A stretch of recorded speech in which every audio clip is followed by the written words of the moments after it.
தேவனுடைய ரகசியத்தை தேவன் யாருக்கு வெளிப்படுத்துவார்? இப்பொழுது தீர்க்கதரிசிகளாகிய என்னுடைய மாணவர்களுக்கும் மாணவிகளுக்கும் அவர் வெளிப்படுத்த சித்தமாயிருக்கிறார். ஹல்லேலூயா. நான் ஒரு முரட்டாட்டம் உள்ள ஒரு மனிதன். நான் ஒரு கீழ்ப்படியாத இருதயத்தை உடைய பழக்கத்தை உடையவன். என்னை தேவனுடைய வார்த்தைக்கு கீழ்ப்படுத்த பண்ணுகிறது எனக்கு உண்டாயிருக்கிற சூழ்நிலைகள். தாறுமாறாக அவைகள் குழப்பத்தை உண்டு பண்ணுகிறது போல இருக்கும்.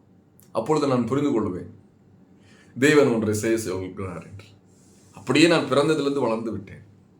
ஆனாலும் தேவன் என்னை குறித்து வைத்திருக்கிற திட்டங்களை நிச்சயமாக அவர் செய்வது அவருக்கு விருப்பமும் ஆனந்தமும் அவர் எனக்கு கொடுத்திருக்கிற ப்ராஜெக்டுமா இருக்கிறது. ஹல்லேலூயா.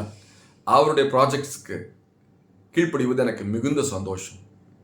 என்னுடைய மனுஷிக ஆவியை காட்டிலும் அவருடைய ஆவி என்னை மேற்கொள்வதே எனக்கு விருப்பமுள்ள செயலாக இருக்கிறது என்பதை நான் பதிவு செய்கிறேன். ஹல்லேலூயா.